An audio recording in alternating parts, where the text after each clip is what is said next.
Yo, what's up? Welcome to Kind of Funny Games Daily for Monday, September 14th, 2020. I'm one of your hosts, Blessing Adeoye Jr., and joining me is Tim fucking GiBiz. Let's him host Bless. How are you doing?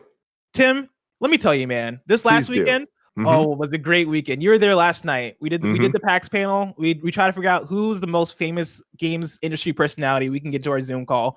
And let me tell you, man, that panel delivered. It did. It went places, man. It was such a blast to be a part of. I love that it was a tight hour. And I like how it started off. I don't want to say slow, but it started off where it was just like, oh, this isn't going to look like we're going to get anybody. But by the end of it, oh my God. I didn't even think about it until the panel was finished. But like the amount of like the mixture between big games industry personalities that were there, like Jeff Keighley, and pretty much like all the people we know, right? Greg Miller, obviously, but then like Rahul Kohli and folks from Funhouse, and then people who I didn't realize were famous but were there, like Danny Fernandez from Wreck-It Ralph 2, who I've known of Danny Fernandez, right? But it didn't really hit me that Danny Fernandez was in that call. Yeah. Echo Kellum from Arrow, Sam Richardson from Veep, like folks who I didn't even know who Sam Richardson was, and so people were texting me like, "Yo, Sam Richardson's there," and I'm like, "Wait, really?" And yeah, like, dude, the amount of folks that were in that Zoom call, incredible. Shannon Woodward, dude. Shannon Woodward, Dina like, from Last of Us, Corey Barlog. Let's go. Like, hell yeah, man. Yeah. No, it was something special. Of course, we had the homies. Hunter Pence showed up, Cisco showed up, Xavier Woods, dude. Yeah, it was a good time, man. Crazy time. And I think we'll probably have the VOD of that up someday on Kind of Funny. We're going to put that up as a We Have Cool Friends episode. Not this week, but hopefully next week. Yes. Whenever PAX gets us the VOD, we'll be able to put that up. Yeah.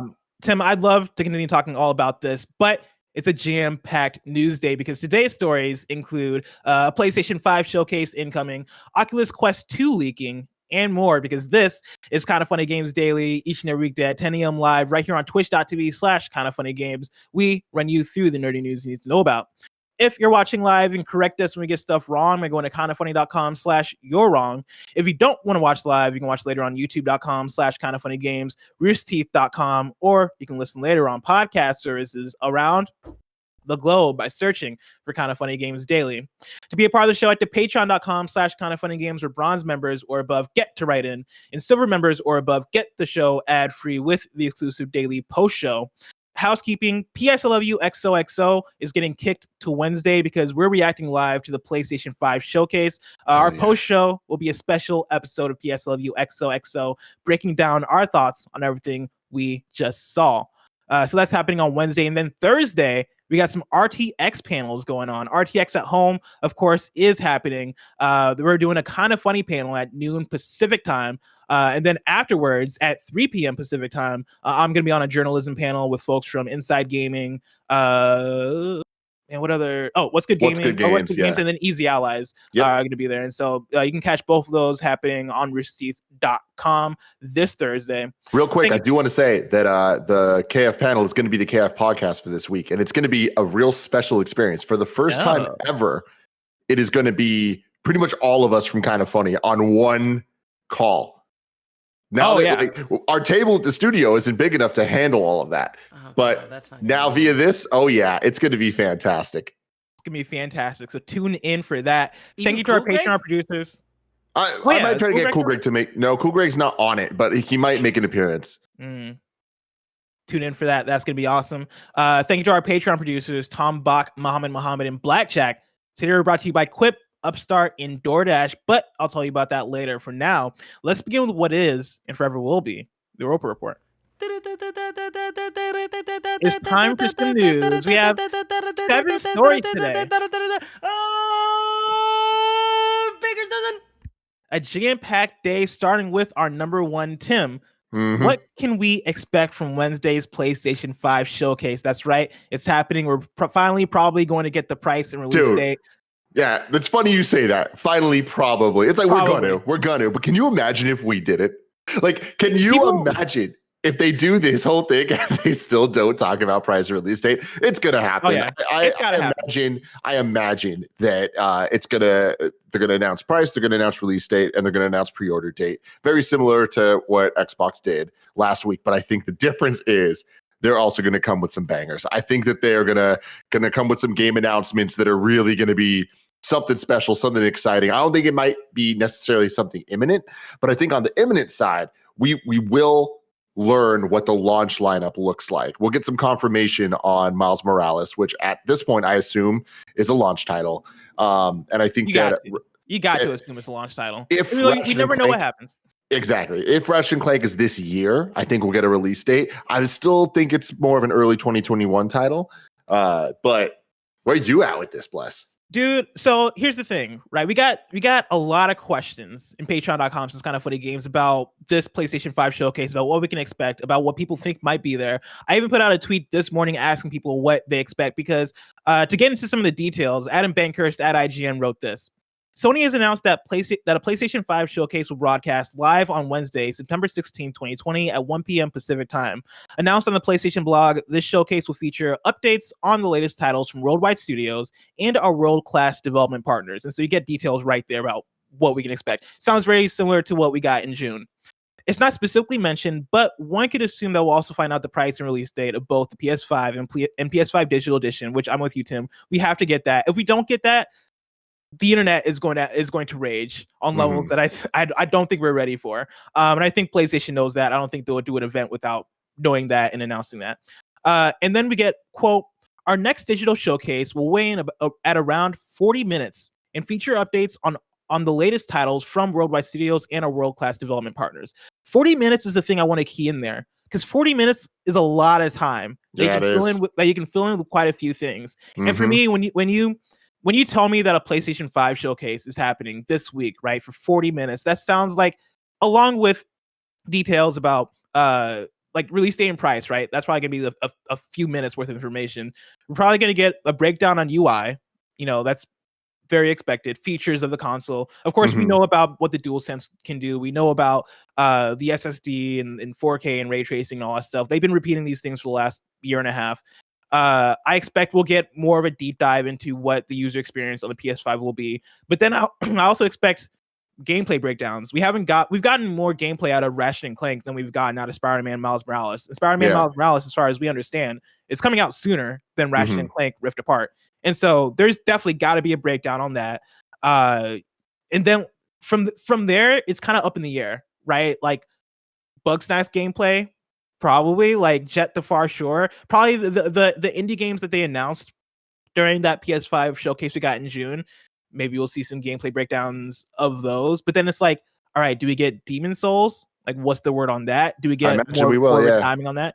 Do we get more timing, like a release window for Horizon Zero Dawn? Or is that a thing that they wait for?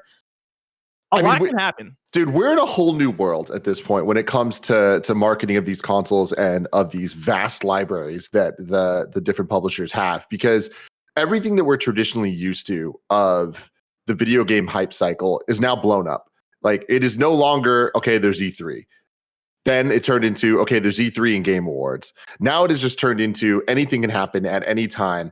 And when you look at the strategy, when you add COVID to all of this, but you also just add the fact that this gen jump is unlike anything we've ever seen before in terms of how it's been going down on both sides, Sony and Microsoft.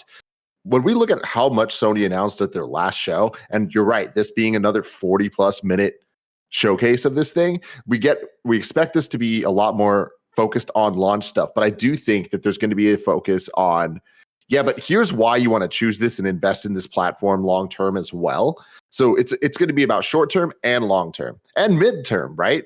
But it's difficult to talk about all this stuff knowing that you're going to have to talk about stuff again.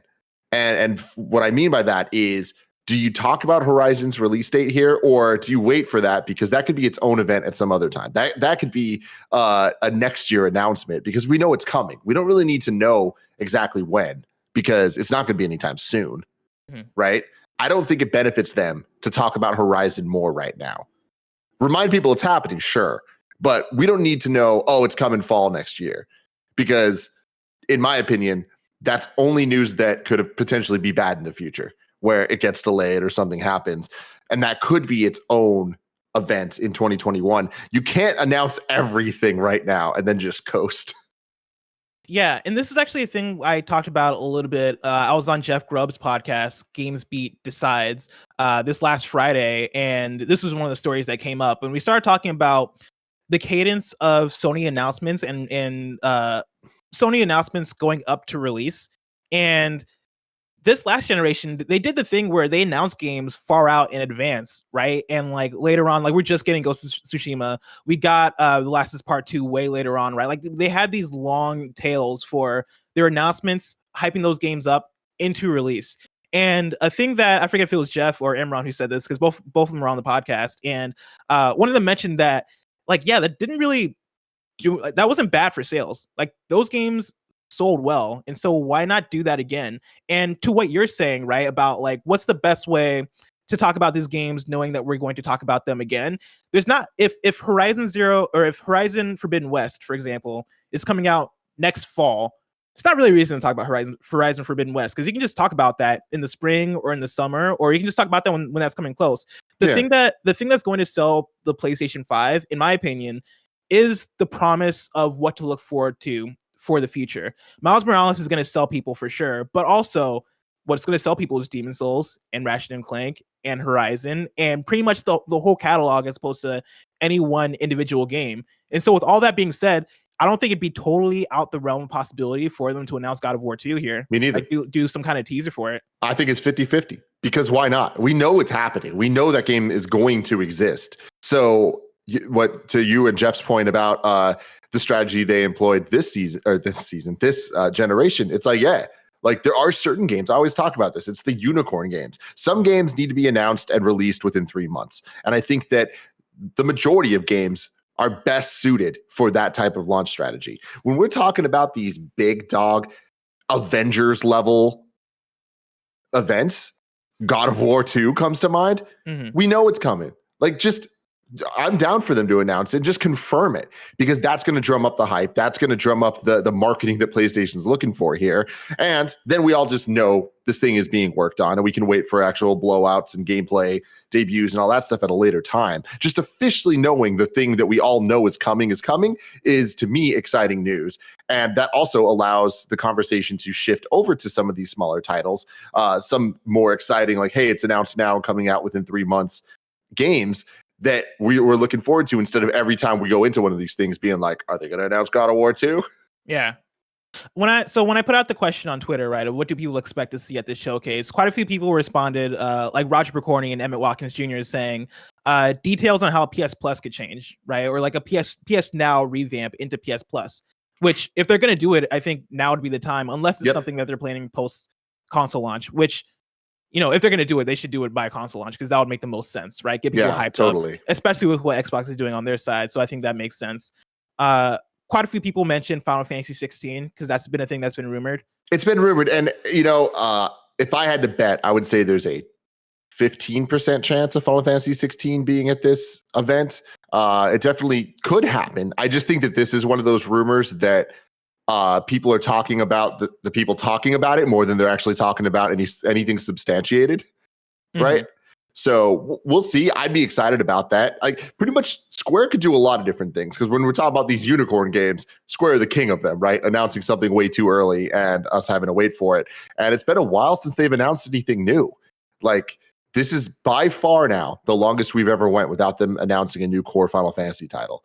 Like, now the rumor I remember seeing was that the game was supposed to be announced. Final Fantasy 16 was supposed to be announced in June at that PlayStation event, but got kicked for whatever reason. What makes me curious is, all right, we have Final Fantasy 7, right, as something that's acting as a core Final Fantasy title that we know and love.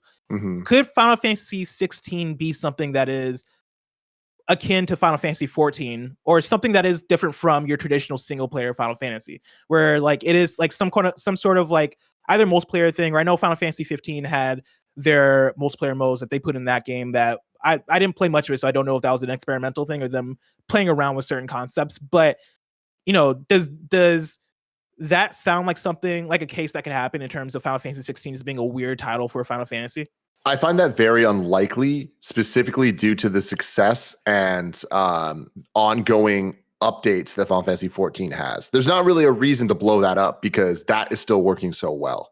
You know what I mean? And in addition to that, I imagine that Final Fantasy 16 is going to be a bit more in the vein of a Final Fantasy 12, or like one of the more fantasy-based ones, a Final Fantasy 9, somewhere between 9 and 12, is what I'm guessing. That's not necessarily what I want, but I think Square's going to announce something or show something at this PlayStation event. They had Project Athia. I was going to say there was Project Athia. Yeah, which I don't think we're going to see more of it this one, but I wouldn't be surprised if we saw Final Fantasy 16 or Final Fantasy 7 Remake Part 2 teased in some way, shape, or form. Those are both things that I would be extremely excited about. Now, looking at them as what they are, which is Final Fantasy 7 Part 2, you assume a timed exclusive. Final Fantasy 16, highly unlikely it's going to be an exclusive given the track record of the last couple of games. So it being here definitely kind of gets the mind share of association of Final Fantasy 16 and PlayStation, but it isn't the kind of end all be all gut punch that I think this show kind of needs, right? Like Resident Evil 8 being at the PlayStation event last year or a couple months ago, feels like a year ago. Feels like last year. It's like that was a thing of association, and like that was a good play, but that game's not exclusive. It has the exclusive PSVR mode, and you can talk about that, and that's exciting. But I think that we're so close now. We're talking about pre-orders. This event right now is to get people to pre-order this and be excited about it and be upset when they can't get one this holiday season. Dapper Steven with a PH writes into patreon.com/kindoffunnygames just like you can and says, hey there, Blessing and Tim. I'm sure that the inbox is filled with questions about the PS5 event that is set for Wednesday, and I'm sure they're all very good questions. However, I can guarantee you that none of them are the right question. Will PlayStation All-Stars Battle Royale 2 be there? Thanks for all you do, and everyone keep being better to each other. Dapper Steven with a PH. Dapper Steven, no. I'll tell you right now, it's not going to be there. It won't be there. I'd love for it to be there, but it won't be there. I'm sorry. It just won't be there. I still have faith that we will see another one of those at some point in the future. I don't think now is the time, though.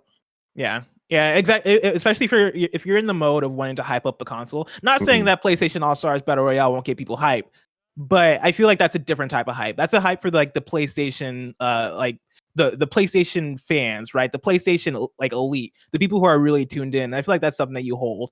That's something that you announce in a state of play or something. That's not something you announce leading up to selling your next console. What about Silent Hill though, Bless? What do you think? Oh, that'd be a really good one. There have been the rumors. At this point, I'm starting to lose faith in the rumors. I feel like that's something you would have revealed in June. I'm on the other end of that where I believe the Silent Hill ones, and I think that it's just a matter of time. Whereas the Final Fantasy 16, obviously, Final Fantasy 16 is going to happen at some point. But the rumors of it being associated with this, I'm a little bit more hesitant on. At some point, we're going to get Silent Hill. And I think that a big reason we didn't see it last time is we had Resident Evil 8. And I don't think that they'd want to have both of those in the same show. Yeah, no, that definitely makes sense. I'm looking through the replies more to see if there's anything I'm missing. Some people were saying Silent Hill. Seth Macy came through with an interesting take saying, part of me thinks they won't give dates and prices. I think they need to continue building hype around features and put a little bit more time between the announcements and Xboxes. I still believe it's a $599 console, so hype building is crucial. And that's, of course, like the idea that coming off of Xbox announcing their prices and the Xbox Series S being such a great price for a next-gen console, right? Like if you come out and announce that $500 to $600, what does that do for excitement? Which I don't know, I feel like you either shit or get off the pot at this point. Like I think PlayStation needs to come out and say it. I agree, because I think that we're running out of time for pre-order dates. Like I feel like the most important thing for Sony to do at this point is to beat the pre-order date of Xbox. Yeah. Like no matter what the console costs, whether it's $500 or $600, which at this point I am 50-50 torn between the two. And I don't think that $600 is going to ruin PlayStation. Like I keep saying this, but you can't raise prices on consoles after the fact. You can always do a price drop. And I think $6 is a lot of freaking money, but they know what they have here. Going to sell out. Like either way, even if it's $600, it's going to sell. It's going to be a bad marketing beat, but it is going to sell out at launch. Like that is the thing that we got to keep in mind when it comes to how they're approaching this. I do think My prediction right now is 500, 400, 500 for the disc console and 400 for the discless console. Mainly because I believe the rumors earlier in the year were that like manufacturing these things netted out at around 470, 475. And 500 allows you to make that little bit off of each console. And then 400 for the discless version comes with the idea that, oh yeah, everybody buying this is going to buy their games digital, which is going to make up for that lost costs on hardware. And so I think that balances things out in a nice way and allows you to kind of have parity, with PS5 launching at the same price as Series S or Series X. And then the discless version not necessarily being $300 like the Xbox Series S, but still coming with the promise of, hey, yeah, no, it's going to be powerful. It's going to be what you want. But if you're the kind of person that doesn't really buy physical games, you can get this. And also we can encourage people to go digital because that's going to make us more money in the long run. Yeah. Yeah, it's definitely going to be interesting. I hope that they announce the pre-order dates are like next week, so we can just be done with this. Yeah. I can know that I have one secured and rest easy, because that's the biggest stress at this point, is getting your hands on one of these pre-orders if you're in the market and interested and able to do so. Tim, speaking of next generation technology, story number 2, Oculus Quest 2 has been leaked. This is from Joe Skrebels at IGN. Oculus Quest 2 has leaked, revealing a new look, higher quality display, 6 gigabytes of RAM, 256 gigabytes of storage, and more. The Facebook Blueprint website currently lists the Quest 2 alongside a 3-minute introductory video. Another trailer has been removed, but has been rehosted on YouTube. Those videos reveal a number of features of the upgraded all-in-one VR headset. Coming in a white color scheme, the headset features a new display with over 50% higher pixel density than Quest and almost 2K resolution per eye. It's smaller and lighter than the original, and the controllers have been given a tweak to improve ergonomics. As for the internals, the Quest 2 features a Qualcomm Snapdragon XR2 processor, 6 gigabytes of RAM, and up to 256 gigabytes of storage, potentially making for a far smoother experience than the original headset.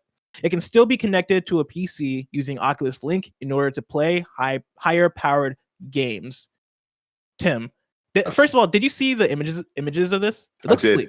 It does. It looks real nice. I mean, hey, shout out to the Quest just as a unit itself. Like, this thing is, in my opinion, the actual promise of VR realized, where it just works. You just put it on, you don't need the wires, it's just there, you're in it, and it's good enough. And that always has to be the thing when it comes to pieces of tech, is good enough that it actually just works and does the thing you need it to.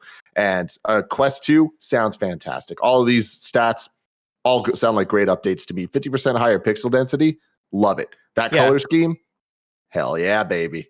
Dude, like, this thing is going to run smooth. I'm actually kind of surprised by this leak, and maybe this is just because I've not been paying attention to Oculus and what they've been doing. But if you asked me, I would have been like, oh yeah, there's no need for an Oculus Quest 2 right now. Like, I'm right there with you. Oculus Quest 1 works great. Like, it is what it needs to be. I've never had any issues with performance, and I think part of that is the fact that Oculus Quest kind of functions as its own thing. And so, like, developers have to develop for it, which means the game's going to be optimized for it. And yeah, like, I've not had slowdown. It's especially compared to other headsets I've used.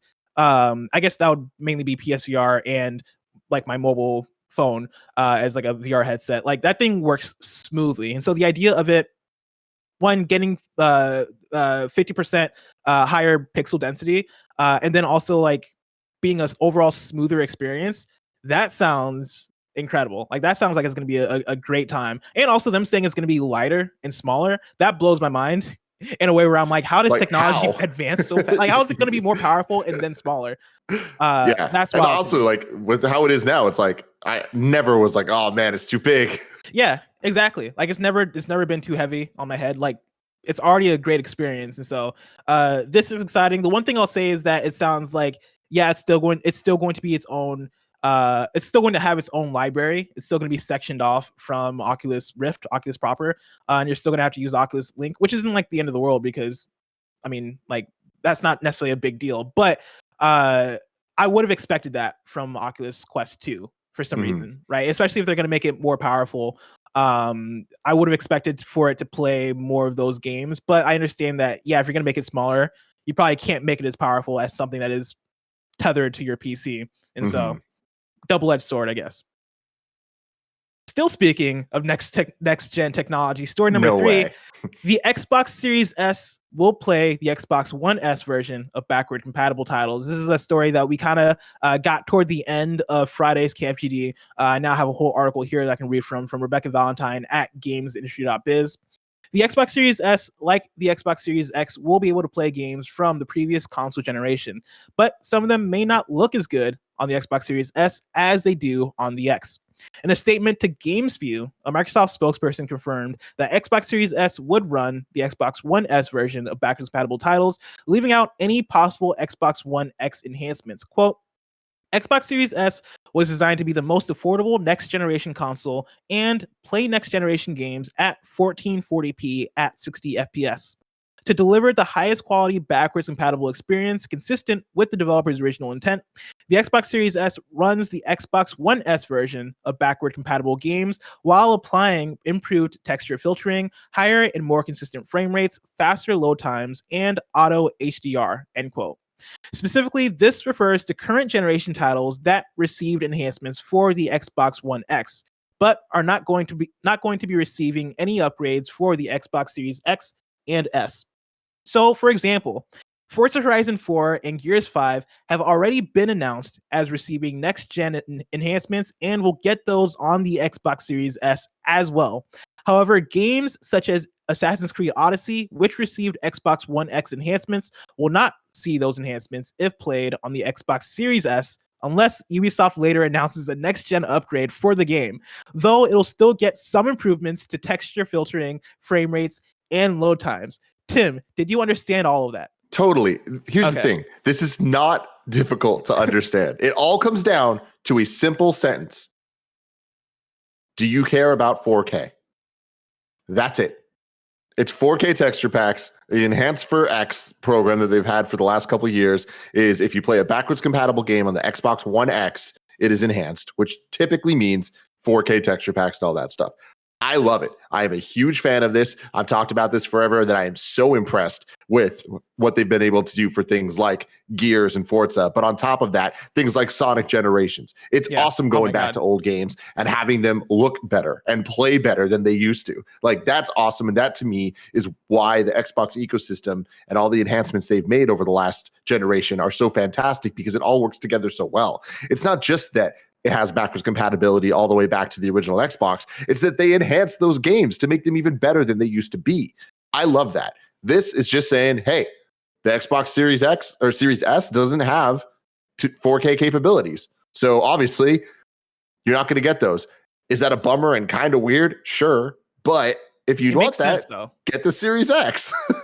Yeah, and I'm 100% with you there. I do not envy the position Microsoft is in having to communicate this, because like reading through it, I had to read through this like 3 times before I was like, okay, no, this totally makes sense for what this is, right? Like, it's exactly what you're saying. If you care about 4K, get the Series X. That like the Xbox Series S natively, actually, I don't want to misspeak because I was gonna say natively doesn't do 4K, which I think is right, but there's so much terminology here that I'm sure somebody's gonna be like, well, actually, through upscaling, whatever, it's gonna be 4K. The point of this here is, yeah, like the Xbox One X versions of the Xbox One X versions of games, I should say, like the optimized versions of games are going to work the way you want them to on Series X as opposed to Series S, which its purpose isn't necessarily 4K in the way that Series X is. But yeah, like the communication of, oh yeah, your Series S isn't going to do this, but we'll also have consistent frame rates and fast load times and texture filtering and all this stuff. Such a difficult message to get across, but again, like this is kind of the generation we're entering where we're, as gamers, we have choice. Like, we can choose how we want to play, where we want to play, and like this all sounds great in terms of that, in terms of giving us choice, and in terms of, hey, I can buy a console at $300 that may not play my Xbox One X games the same way my Xbox One X would play them in 4K, but you know, that's kind of the give and take of these things. See, what's interesting to me, you say that like this is hard to explain and you don't envy Microsoft. To me, I think that this is extremely easy to understand for anybody that's supposed to be reading it and receiving this message. There's just a bunch of facts here. That's all that it is. Is, hey, this does this doesn't do this does that. And anybody that gives a shit about these things should be able to understand the differences between the One X and the Series X and what that means for your backwards compatible games. If you're someone like me that gives a shit that Sonic Generations is going to play in 4K instead of 1080, you should understand what this shit means. This isn't for the people that, because I keep seeing the argument of, oh man, what about the mom and dad that go into a GameStop and try to, ask what system they should buy? They don't give a, that's not about this backwards compatibility being played at 4K. Like, that's not that audience. And if it is, you should get a little bit more educated about what you're buying. And Tim, should I get that Series X? Because last week I was in the place of, oh man, that Series S looks great. It's small and it's gonna get the job done the way I want. You should I want definitely to get the job done. X. You're gonna have a 4K TV, so you want to maximize it. Come on. That's the thing I just thought about. But I'm gonna get a PS5. But Tim mentioning Sonic Generations is the thing that's swaying me now, because I'm not gonna be able to play Sonic Generations on my PS5. You're in the gaming industry. You're one of your jobs is to experience and play things. Yeah, but I'm on a PlayStation podcast. The PS5. If I really want to have that true gaming experience, I can play it on the PS5. An Xbox Series S will get me by. You're making a lot of sense. When am I gonna need when am I gonna need to play a backwards compatible game on my Xbox Series X specifically in order to talk about something on this show? Yeah, you're right. But on the other hand, Sonic Generations in 4K. But I guess I have an Xbox One X, and so I can just play it there. Dude, that's the thing, man. It's look, Xbox is giving us a lot of options going into next gen of where you want to play their games. And bless you being someone that obviously is going to be invested in the PlayStation 5 ecosystem fully. There's not going to be too many reasons that you need an Xbox anytime soon. Right? Yeah, that's a good point. Especially having an Xbox One X that I'm thinking about right now. Yeah, which is fine. Because with the power of Game Pass, you get your games on the One X right now anyways. Wait until a game that you actually care about is coming out on an Xbox. Then you can make the decision then, which I guarantee you will be the X because you're an adult. Tim. Yes. Still speaking of next-gen technology, because this whole show is apparently just about next-gen now. Story number 4, Borderlands 3 is getting a free PS5 and Xbox Series X upgrade with 4-player split screen. This is from Sean Hollister at The Verge. Borderlands 3 is the latest game to adopt an encouraging trend, giving gamers a next-gen upgrade without making them pay for it. And in this case, it's one that'll be extremely welcome to console gamers who have 4K TV sets. On PS5 and Xbox Series X, the game will now run at 4K resolution at 60 frames per second, both higher and smoother than any console can run Borderlands 3 today. Last year, Digital Foundry found that even the PS4 Pro and Xbox One X only managed to run the game, your choice, of 3200 by 1800 resolution and 30 FPS, or 1080. Why do they call it 1800? Or 1080 by 60 FPS, making you sacrifice either resolution or a smooth frame rate. And performance wasn't necessarily consistent even then, so a true 4K 60 campaign could make quite the difference. Gearbox isn't making the same promise to would-be owners of the cheaper $300 Xbox Series S, of course, since that console that's generally targeting 1440p resolutions instead of 4K. I read that verbatim. But the other news today is a brand new split screen mode that supports 3 or 4 players on the same TV, letting you bring along 3 friends to play on a single console. That one is coming to the Xbox Series S as well as the X and both PS5 models. And if you're planning to keep on trucking with a current gen PS4 or Xbox One, you get a consolation prize too. You'll soon be able to split your current 2-player split screen mode vertically instead of horizontally, perhaps to get a better view of the game's desolate skies. Very exciting for Borderlands fans, but also exciting for the promise of next gen and upgrades. I like that more and more. This is becoming the standard. I wasn't on the episode last week where you guys talked about the control stuff, but holy crap, what a ridiculous, every once in a while, something will happen in video games that I explained to Gia. And this was one of those ones where I'm like, y'all need to hear this, because this is crazy that these motherfuckers said they can't do it. And then they did it. Oh man, it's just great. It's just great. Yeah. But no, this is awesome. I feel like this should happen more and more. And Kevin, what's next generation about?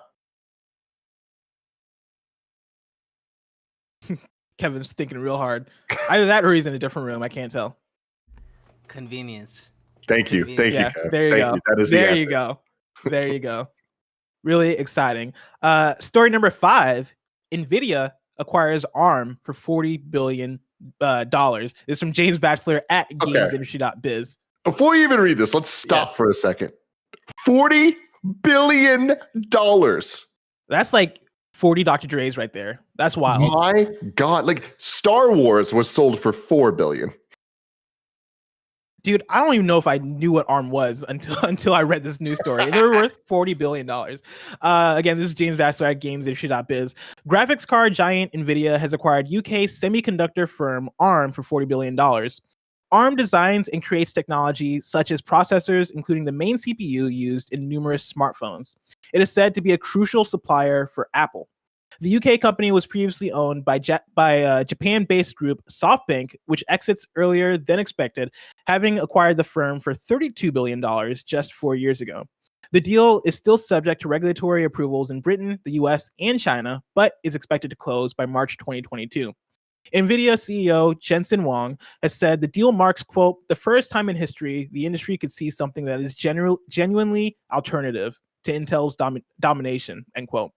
He has stressed that ARM's licensing model will remain neutral, with plans to expand it by licensing out Nvidia IP and its flagship graphical processors for the first time using ARM's network of partners. Tim, are you able to translate that? Very, very minimally. I am definitely not the guy to do this, but I read a whole bunch of articles and I read the recent era thread trying to like educate myself a little bit. And essentially what this means, this is a huge win for Nvidia. This is one of those things where it is a huge corporation by another huge corporation, and a lot of people are upset about monopolies. But what this actually seems like it's going to translate to is a bunch of partnerships in the future benefiting highly from decisions they made in the past. One of those people being Nintendo dedicating to Nvidia with the Switch. It's probably not going to be seen in the Switch XL, but by the time we get to the Switch 2, whatever that ends up being, it's going to have all this technology in it, and that's going to be insane because they'll be able to have graphics card, like graphics and processor together being made by the same people, which it is right now, but with the ARM technology, it's going to actually be able to rival Intel, which is currently like one of the big dogs. Which they've been the industry leader. Yeah. So from reading this, it seems like this is really scary for Intel, and it could kind of create a situation where they are completely inferior because of the capabilities and partnership between what Nvidia's graphics and focus on AI can do combined with the processing power of ARM. Recently, when Andy and I went to Nvidia to check out the 30 series graphics cards, which was amazing, the big thing they were pushing wasn't ray tracing and all that stuff that we're hearing a lot about from the console side of next gen. It was really the DLSS stuff, which is artificial intelligence kind of looking at a game and making it a higher resolution, not by upscaling, but by actually creating what it would be using AI. Interesting. So it's like creating assets for games as it's processing the game. Exactly. That's crazy. And the promise there is that it witchcraft. That's like a scary level of artificial intelligence. It's figuring out the missing stuff. Great, cool. That's not terrifying. Yeah, that sounds like it can totally. Like also, that sounds like some iRobot type shit. You guys, real quick, before you say this, because I just want to finish the statement here. What it does is it's looking at the game and it creates and the assets, but that it would actually look better than if it was really 8K. That way. So the created fake 8K that is able to run at a machine that really only needs 4K looks better than what an 8K native would look like. And we saw this in action playing Death Stranding, Control, and Wolfenstein. The future is scary, dude. Sorry, Kev, go for it. I was gonna say it is a bad year for Intel because what we had this year was also Apple announcing they're working on their own ARM chip, so they're creating their own CPU, CPU, right? That's the right word. Mm-hmm. And like that means that they're in the next couple of years leaving Intel's chips, which means like Intel is gonna lose a huge chunk of the market, and now potentially another huge chunk with Nvidia coming at them. Yeah, because Apple was using the Intel Xeon chips for a long time, right? Yeah. Yeah. So I mean, it's a lot of interesting stuff, Bless, that's from a different side of the world than what we're used to talking But it's about. like fascinating. I love hearing about it because like I understand just enough to where I know that this is fucking mind blowing and like big. Like this is big for the industry. And I know it's big for the industry because all the people that I love and respect that covered that side of the industry were freaking out about it. So there you go. Is this somehow going to lead? Is this somehow going to lead to Joy-Con drift going away? Is what I want to know. No, it won't. Never. It'll probably look better. The Joy-Cons or the games? No, the drifting as you're slowly sliding to the right. Oh, yeah, no, I feel you. I want to tell you guys about a game, a next-gen game that just got delayed. But before I do, I also want to tell you about our sponsor. Of course, you can go to patreon.com/kindoffunnygames where you can get the show ad-free. And speaking of ads, this episode of Kind of Funny Games Daily is brought to you by NZXT BLD. Tim, tell me about that. Exactly. Real quick, I just want to let you know that this episode is brought to you by NZXT, specifically their BLD program. It's a great first gaming PC that's well-rounded for school and work. I've been using mine. Andy's been using his. We're absolutely loving them. It's sleek. It's sexy. It's white. I love it so much. It's great gaming performance at a competitive price point. Their new $699 NZXT starter PC makes achieving 60-plus frames per second on popular titles like Fortnite, Rainbow Six Siege, and League of Legends a breeze. It's easily upgradable so your PC can grow as your needs change, all backed by a 2-year warranty and frames per second guarantee. You can learn more at letsbuild.com. That's LETSBLD.com. For a limited time, use code KFG for a free NZXT puck with purchase of a pre-built system like the brand new $699 starter PC. The puck must be added to your cart before purchase for the discount to apply. Again, check out NZXT's new starter PC series, an excellent first gaming PC. Link in the description or go to letsbuild.com and use the code KFG. We're also brought to you by Quip. When's the last time you got rewarded for brushing your teeth? With Quip's new smart electric toothbrush, good habits can earn you great perks like free products, gift cards, and more. You've probably heard us talk about Quip a million times, but this is something brand new that rewards you and your mouth. The Quip Smart Brush for adults and kids connects to the Quip app with Bluetooth. With that, you can track when and how well you brush, get tips and coaching to improve your habits, earn points for daily brushing, and bonus points for completing challenges like streaks, and redeem for rewards like free products, gift cards, and discounts from Quip and their partners. Already have Quip? Upgrade it with a smart motor and keep the features you know and love, like the sensitive sonic vibrations and 2-minute timer with 30-second pulses for a guided clean. Beyond the brush, Quip has everything you need to build a complete routine, floss that expands to clean, and comes in a refillable dispenser to reduce waste, and an eco-friendly solar battery charger to power your Quip with sunshine. Join over 5 million mouths who use Quip and save hundreds compared to other Bluetooth brushes when you get a Quip Smart Brush for just $45. Start getting rewards for brushing your teeth today and go to getquip.com/games right now to get your first refill free.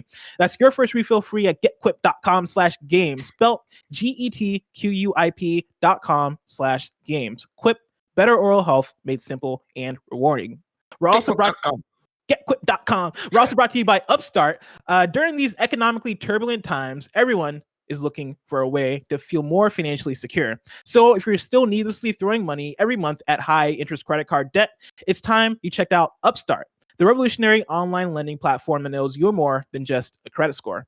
Now is the time to find out how low your Upstart rate can be to help pay off high interest credit card debt. Unlike other lenders, Upstart can reward you based on your education and job history in the form of a smarter rate. You don't need a degree or diploma to apply, though. Upstart lets you skip going to the bank because it's completely online. They offer loans from $1,000 to $50,000, so you can consolidate your debt into one easy fixed rate payment. Upstart makes it fast and simple to check your rate. Since it's just a soft pull, it won't affect your credit score. The hard pull happens if you accept your rate and proceed with your application. The best part, if the loan is approved and accepted, most people get their funds the very next business day. Over 400,000 people have used Upstart to pay off credit cards or meet their financial goals. Free yourself from the burden of high interest credit card debt and get back to using your money your way with Upstart. See why Upstart has a 4.9 out of 5 rating on Trustpilot and hurry up to upstart.com/KFgames to find out how low your Upstart rate can be. Checking your rate only takes a few minutes. That's upstart.com/KFgames. Your loan amount will be determined based on your credit, income, and certain certain other information provided in your loan application. Not all applicants will qualify for the full amount. That's upstart.com/KFgames. Lastly, we're brought to you by DoorDash. Between never-ending laundry cycles and incoming emails, you've got plenty on your to-do list. Give yourself one less thing to worry about and let DoorDash take care of your next meal. DoorDash is the app that brings you the food you're craving right now, right to your door. Ordering is easy. Open the DoorDash app, choose what you want to eat, and your food will be left safely outside your door with the new contactless delivery drop-off setting. Since I moved here, I've been using DoorDash pretty much daily, and it's really convenient because I open my door and the food is sitting right there, and it is a very satisfying feeling. With over 300,000 partners in the US, Puerto Rico, Canada, and Australia, you can support your local go-tos or choose from your favorite national restaurants like Chipotle, Wendy's, and the Cheesecake Factory. Many of your favorite local restaurants are still open for delivery. Just open the DoorDash app, select your favorite local restaurant, and your food will be left at your door. DoorDash deliveries are now contactless to keep the communities that they operate in safe. Right now, our listeners can get up to $5 off and zero delivery fees on their first order of $15 or more when you download the DoorDash app and enter code GAMES. That's $5 off your order and zero delivery fees on your first order when you download the DoorDash app in the App Store and enter code GAMES. Don't forget, that's code GAMES for $5 off your first order with DoorDash. Tim. Yes. Story number 6. Kena Bridge of Spirits has been delayed to 2021. This comes from a statement from Ember Labs on Twitter. The Ember Lab team is overwhelmed and humbled by the positive response and outpouring of support for Kena Bridge of Spirits. Your kind words and excitement for the game have been an inspiration to the team. This year has brought many challenges, and our transition to working from home has caused development to move slower than we hoped. For this reason, we made the difficult decision to delay the release of Kena Bridge of Spirits to Q1 2021. Remember, this was a holiday game coming to PS5, likely a launch window or a launch game, as we understood it. We have not made this decision lightly, but feel it is best for the game and well-being of the team. We'll use this time to give the game more polish it deserves and deliver an experience that meets our vision and your expectations. We look forward to sharing more about Kena in the coming months and delivering an amazing experience early next year. And then following that, Greg Miller came into the Kinda Funny Games Daily doc and just typed out my fucking fantasy team, because of course Kena Bridge of Spirits is one of his picks for the PS I Love You XOXO fantasy draft. So get fucked, Greg. But sad news. I'm very much looking forward to Kena Bridge of Spirits, but of course, like, you got to do what you got to do.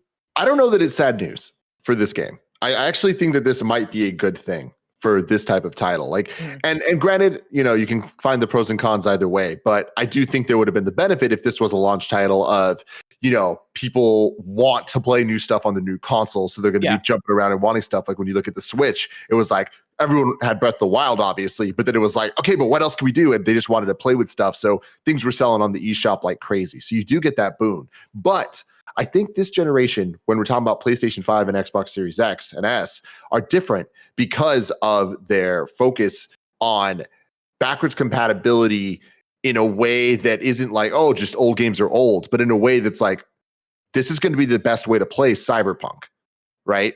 Like, I feel like the launch lineup for these consoles is going to be significantly better than pretty much anything we've ever seen before from the third-party output side, because when it's not just, you're either going to get to play the enhanced made for next-gen version, or your games that are on PS4 and Xbox currently are going to just play better anyways.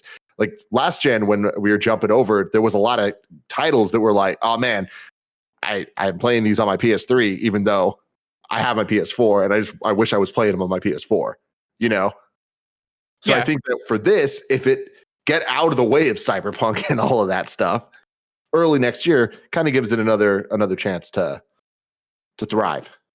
Exactly, right. And I wanted to make the case that this game coming out at launch would have done so much for it, but them delaying to Q1 next year is not bad either. I'm looking at a list of games that are confirmed with release dates for Q1 right now, and it's Hitman 3, Prince of Persia, which is only going to be on current gen, a game called Stronghold Warlords for PC, Little Nightmares 2, which again, current gen, Super Mario 3D World for Switch, then Far Cry 6 and Riders Republic are the other next gen games that are confirmed with dates for Q1. I'm sure there are other games that have Q1 attached to them without dates, but Kena Bridge of Spirits isn't going to get buried during that time frame. In fact, like it might even do better in the sense that it'll give us something to look forward to with a date as opposed to launch, where there's gonna be so much there at launch. There's gonna be Spider-Man. There's gonna be fingers crossed Bugsnax, which is a game that I'll mention on every podcast until it comes out. Yeah, like do your thing, Kingdom Bridge Spirits, especially this is gonna make for a better experience. Totally.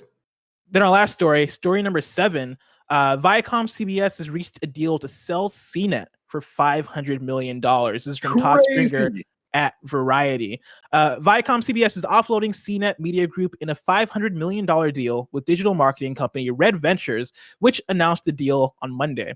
Under the deal, CNET Media Group EVP and GM Mark Larkin, along with the unit's senior execs, will remain with Red Ventures following the acquisition.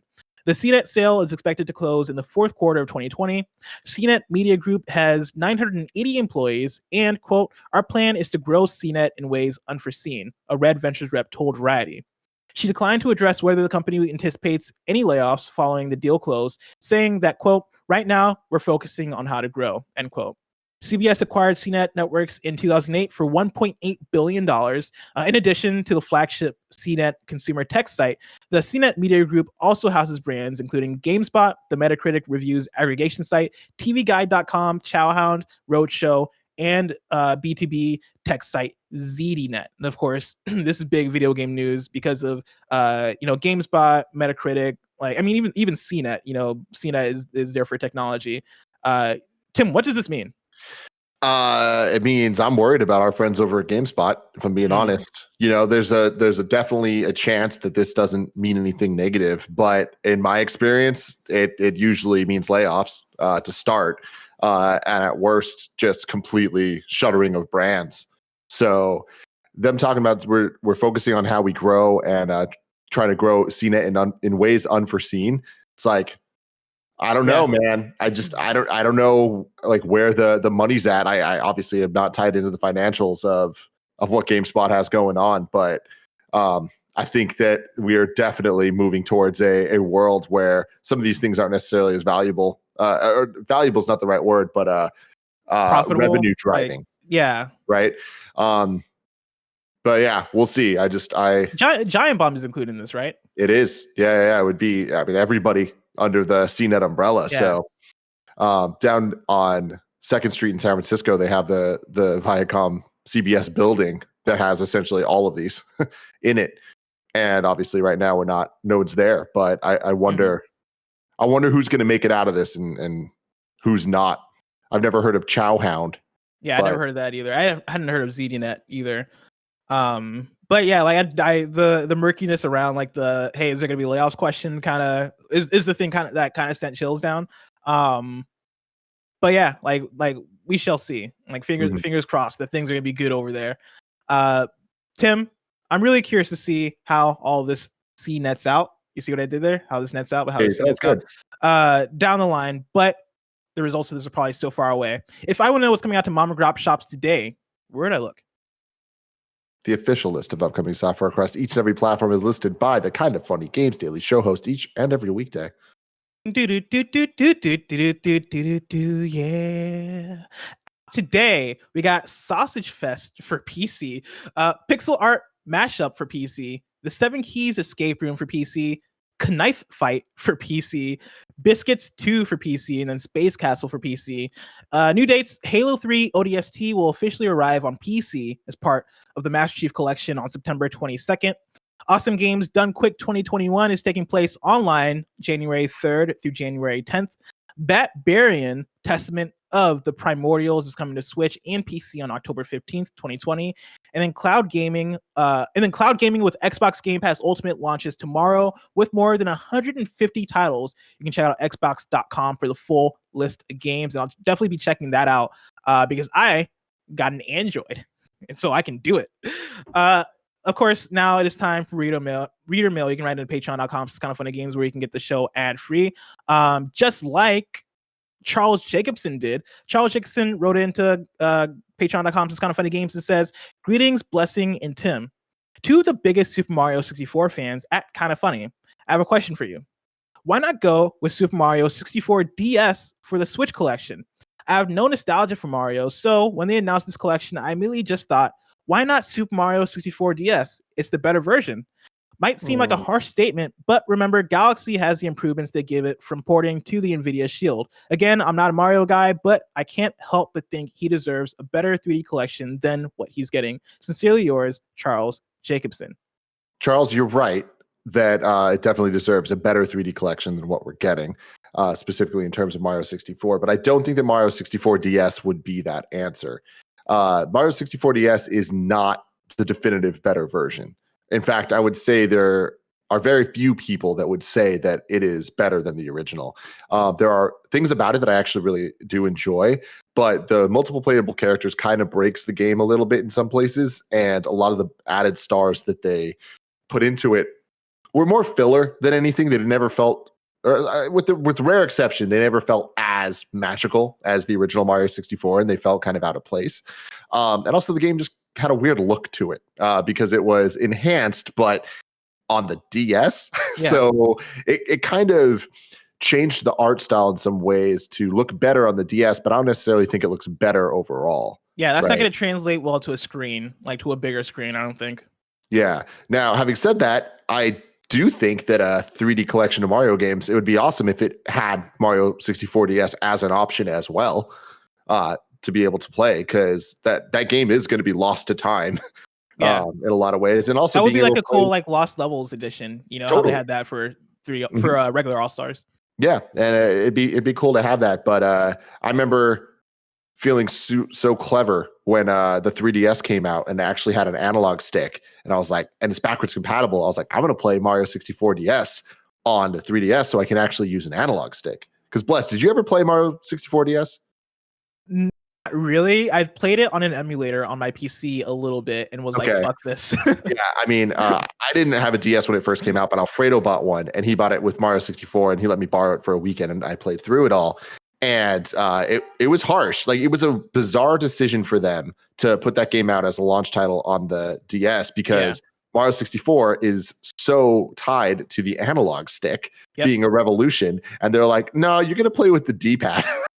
Yeah. And or the more bizarre thing that I don't know if you remember this, the game actually came with a thumb strap that you'd be able to use the touchscreen as a fake ass analog stick, and it was trash.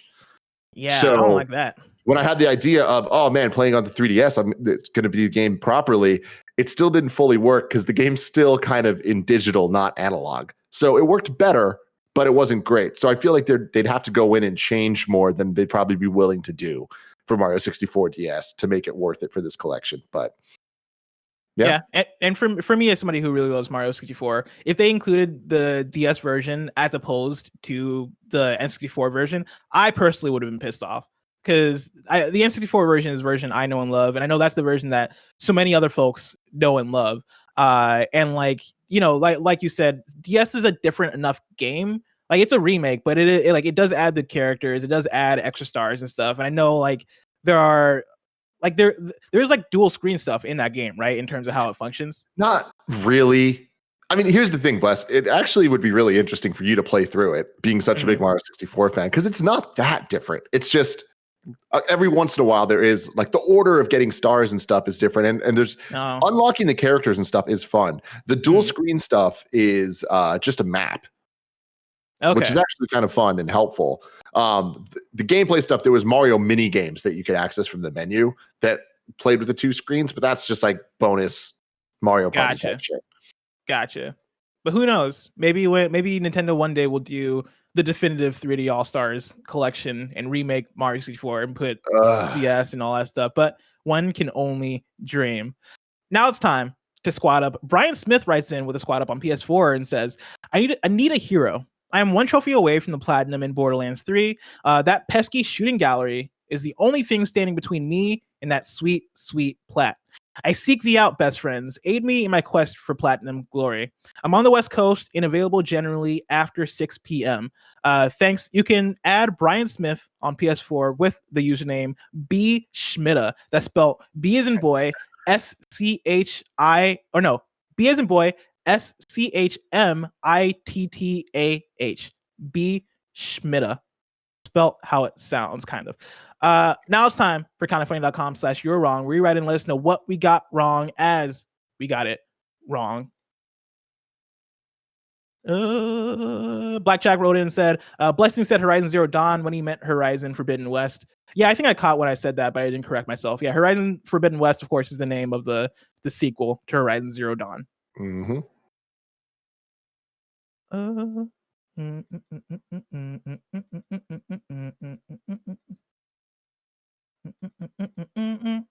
Frankfurter is correcting a thing that I don't know what it's from. He says, Greg, you forgot The Witcher 3 on Switch as well. And Greg's not on this episode, which confuses me. Sorry, what was that you going to say, Tim? I was just going to say, I'm happy you're doing a little Benya Boys. Oh, yeah. Because we do, in fact, like to party. Every time I sing that song, it reminds me of Six Flags. Hell yeah, man. That old dude. Yeah, he was just getting it. Like, he was getting it. Dude.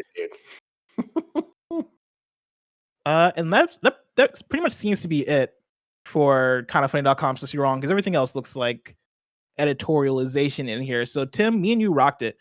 We killed it. It's what we do, man. It's a Monday. You can expect that here on twitch.tv/kindafunnygames every Monday when Bless and I host the show. Big facts. This week's hosts go like this. Tomorrow, it's me and Imran. Wednesday, it's Greg and Paris Lily. Thursday, it's Greg and Felicia Day. And then Friday, it's me and Greg. And of course, this has been Kinda Funny Games Daily, each and every weekday at 10 a.m. live right here on twitch.tv/kindafunnygames. We run you through the nerdy news you need to know about. We have a Patreon post show for those that are subbed at the silver level of patreon.com/kindafunnygames. So stick around for that. Otherwise, until next time, game daily.